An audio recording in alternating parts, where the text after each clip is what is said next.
vous avez récemment subi une chirurgie cardiaque, dans cette vidéo, nous vous proposons des conseils essentiels pour retrouver une mobilité progressivement et de façon sécuritaire.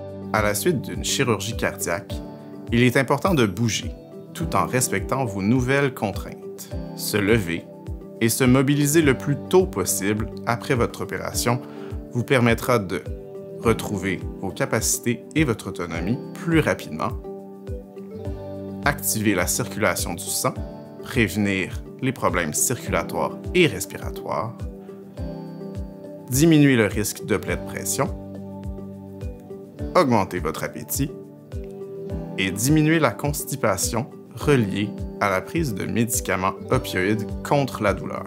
Dans cette capsule, nous découvrirons ensemble les mouvements à privilégier ainsi que ceux à éviter pour favoriser votre rétablissement. Après votre opération, le premier lever est effectué dès que possible avec l'aide d'un membre de l'équipe de soins. Il est fréquent de ressentir des étourdissements et de la douleur à ce moment. Afin de bien contrôler votre douleur, vous pouvez prendre un analgésique 20 à 30 minutes avant de vous lever. À la suite de votre chirurgie du cœur, il est essentiel de continuer à bouger vos bras afin de maintenir votre mobilité. Cependant, le temps que la plaie au thorax cicatrise, évitez d'effectuer des mouvements de grande amplitude, comme par exemple étirer vos bras vers l'arrière. À la suite d'une opération au cœur, votre mobilité sera restreinte. Voici des conseils clés à retenir pour protéger votre thorax pendant votre rétablissement. À l'hôpital, lorsque vous vous levez, tournez-vous d'abord sur le côté. Les premiers jours, surélever la tête du lit facilitera votre passage de la position couchée à assise.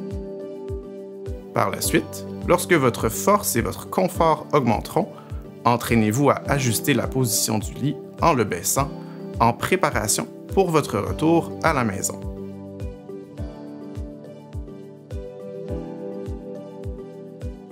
Les premiers jours, n'hésitez pas à demander de l'aide à l'équipe de soins si vous en ressentez le besoin.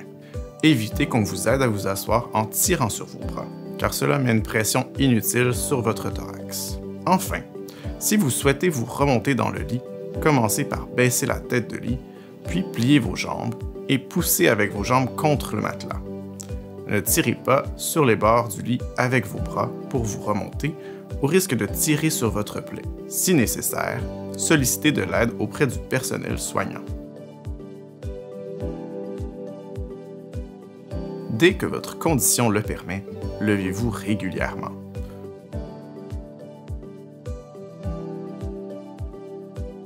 Commencez par vous asseoir dans le fauteuil en y restant autant de temps que vous le pouvez. Prenez vos repas assis dans le fauteuil. À la suite de votre opération, un membre de l'équipe de soins vous fera marcher dès que votre état le permettra. Durant les premiers jours, vous pourriez avoir besoin d'une aide technique comme une marchette. Assurez-vous de mettre autant de poids que possible sur vos jambes et le moins possible sur vos bras et la marchette. De cette façon, vous éviterez de mettre une pression sur votre thorax. Pour favoriser le retour de votre mobilité, il est essentiel que vous marchiez tous les jours, à votre rythme et selon vos capacités. Vérifiez avec l'équipe de soins pour savoir quand vous pourrez marcher sans aide de manière autonome. Commencez par de courtes marches, plusieurs fois dans la journée, selon votre niveau d'énergie. Au fur et à mesure que cela devient plus facile, vous pourrez augmenter graduellement les distances et la vitesse de marche. N'oubliez pas d'apporter ou de demander à un proche de vous apporter de bonnes chaussures de marche ou des pantoufles fermées pour votre séjour à l'hôpital. Pour une opération au cœur, la durée moyenne de séjour à l'hôpital est d'environ 4 à 5 jours. En suivant ces conseils et en avançant à votre rythme, vous favoriserez votre rétablissement et retrouverez progressivement votre autonomie. N'hésitez pas à solliciter de l'aide si nécessaire. Pour toute autre question, n'hésitez pas à parler à notre équipe de soins ou à appeler notre ligne Santé Patient CHUM. Bon rétablissement!